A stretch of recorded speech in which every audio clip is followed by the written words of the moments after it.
Body building या muscle building के time पर हम अक्सर कुछ छोटी छोटी गलतियां कर देते हैं जिससे हम खुद को रिस्ट्रिक्ट करते हैं वो मसल बिल्डिंग करने के लिए। अगर आप इन छोटे छोटे गलतियों को देखोगे तो आपको पता चलेगा कि हम एक सेम पैटर्न फॉलो करते हैं जो हमको रिस्ट्रिक्ट कर रही होती है हमारे मसल बिल्डिंग प्रोसेस में या बॉडी ट्रांसफॉर्मेशन के प्रोसेस में। मसल बिल्डिंग जो प्रोसेस है वो काफी सिंपल है, बट हमने उसको इतना रिस्ट्रिक्ट कर दिया है कि 8 to 12 rape range, muscle failure, इतने सारे चीजें हमने डाल के रखी है कि हम खुद ही कंफ्यूज हो जाते हैं कि हमें करना क्या है and what is the best way to build muscle. आज हम उसी बारे में डिस्कस करने वाले हैं। अगर आप इस चैनल पे नए हो तो सब्सक्राइब वाला बटन जरूर दबाना। इस चैनल पे हम लोग डिस्कस करते हैं कि आप अपने बॉडी को किस तरह से ट्रांसफॉर्म कर सकते हो एक इजी वे में और एक स्मार्ट तरीके से। मसल बिल्डिंग की जब बात आती है तो हम लोग अपने बॉडी को ट्रेन करते हैं। ट्रेन करने से हमारी बॉडी ट्रांसफॉर्म होती है। जब आप वेट्स उठाते हो तो आप अपने मसल्स को फोर्स करते हो बिल्ड करने के लिए, जिसमें हमको माइक्रो टेयर्स होते हैं जिम के अंदर, फिर हम उसको फ्यूल देते हैं। उस तरह से हमारा प्रोसेस जो है वो चलता है मसल बिल्डिंग का या बॉडी ग्रोथ का। बट आपको किस तरह से ट्रेन करना है? बहुत सारे लोग कहते हैं कि तुझे 8 से 12 रेप रेंज में तुझे ट्रेन करना चाहिए अपने मसल्स को, अगर तुझे अपने मसल्स को ग्रो करना है तो। बट वो क्या सच है? नहीं, बिकॉज वो आधा सच है जो आप लोगों को बताया गया है। एक्चुअल में जो आपका बॉडी ग्रोथ होता है वो मसल फेलियर से होता है। मान लो आपने एक वेट को चूज किया 10 किलो का और उससे आपने बाइसेप कर्ल को परफॉर्म किया। बाइसेप करते करते आपने 12 रेप्स कंप्लीट किए, बट आपका बॉडी जो है उस चीज को अडेप्ट कर चुका है। मेरा मसल्स जो है 12 रेप इजीली कर सकता है, मैं उससे और ज्यादा रेप्स कर सकता हूँ। तो आपने अपने आप को रेस्ट्रिक्ट किया कि भाई मुझे 12 रेप्स ही करने हैं, मैं उससे ज्यादा करूंगा तो फिर प्रॉपर सेट नहीं गिना जा सकता। उससे आपको क्या करना है? आपको एक हैवी वेट चूज करना है, 12.5 का डंबल या तो फिर 15 का डंबल, जिससे आपको पता लगेगा कि आपकी पोटेंशियल कितनी है। अगर आप खुद को रिस्ट्रिक्ट करोगे तो आप प्रोग्रेसिव ओवरलोड भी नहीं कर पाओगे, जो कि सबसे मेन चीज होता है आपके मसल बिल्डिंग के लिए। 12.5 किलो के डंबल को मैं यूज करूंगा और मुझे मिलेंगे 10 से 11 रेप। तो ये होता है मसल फेलियर अचीव करना, वो भी 8 से 12 रेप रेंज के अंदर रह के। मान लो मैंने कल को 20 किलो का डंबल उठाया, मुझे उससे 8 रेप भी नहीं मिल रहे, मैंने 3 या 4 रेप जैसे तैसे किए, वो भी गलत फॉर्म के साथ में। तो मैं क्या उसको प्रोग्रेसिव ओवरलोड बोल सकता हूँ? नहीं। तो वो क्या मेरा एक प्रॉपर सेट बोला जा सकता है? बिल्कुल भी नहीं। बिकॉज प्रोग्रेसिव ओवरलोड तो आपने किया, बट अपने मसल को इतना फोर्स किया कि वो मसल के अलावा भी और दूसरे मसल्स आपने यूज किए। अपने बैक को स्विंग किया, अपने हाथ को स्विंग किया, अपने शोल्डर को यूज किया अपने परफॉर्म करते हुए। तो वो सेट एक गुड फॉर्म और गुड सेट बोल सकते हैं? तो नहीं। उससे आपकी बॉडी बनेगी नहीं बनेगी, उल्टा इंजरी और ज्यादा हो जाएगी। जितना आप ट्रेन कर पा रहे थे उतना भी नहीं कर पाओगे बाद में। जो ईगो लिफ्टिंग वाला वेट होता है जो 20 किलो के डंबल पे मिलेगा, और एक जो मिनिमल वेट है जो मतलब नॉर्मल वेट है 10 किलो, इन दोनों के बीच का एक वेट आपको चूज करना है जो आपकी मसल्स है वो प्रॉपरली परफॉर्म कर सकती है। मैं चूज करूंगा 12.5 से 15 का डंबल, जिससे मुझे 8 से 10 रेप या 11 रेप मिल सकते हैं। बिकॉज मुझे घाई नहीं है, मुझे प्रोग्रेसिव ओवरलोड करना है, मुझे मसल्स बिल्ड करना है। तब जाके मेरी बॉडी जो है वो ट्रांसफॉर्म होगी, तब जाके मेरे मसल्स जो है उस चीज को अडेप्ट करेंगे, न्यू वेट को अडेप्ट करेंगे, तब जाके मेरी बॉडी जो है प्रोग्रेसिव ओवरलोड में रहेगी, वो भी एक रेप रेंज के अंदर।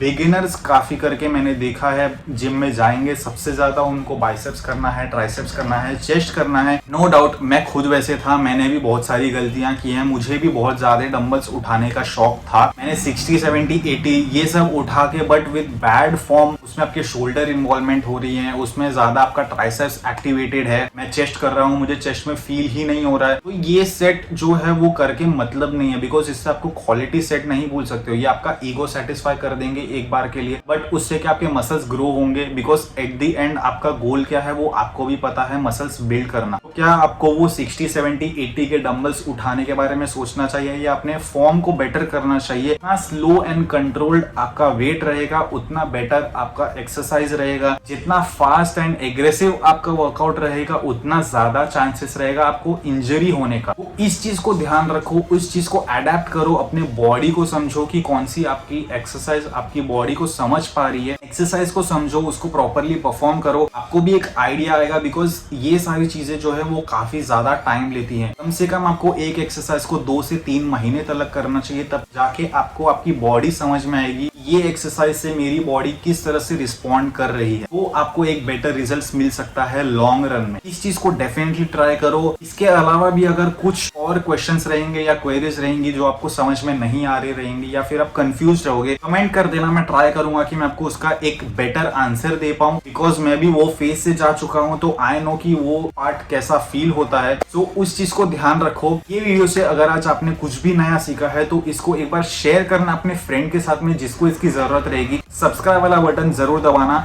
मिलते हैं इंस्टाग्राम पे, मैं वहां पे डेली अपडेट्स डालते रहता हूँ मेरे डाइट के रिलेटेड, वर्कआउट के रिलेटेड। वहां पर हम लोग थोड़ा बातचीत करते हैं, मिलते हैं एक दूसरे से। मुझे भी जानने मिलेगा आपके वर्कआउट के बारे में, अगर मैं कुछ गलती कर रहा रहूंगा तो। मिलते हैं नेक्स्ट वीडियो में, तब तक के लिए take care and train hard guys.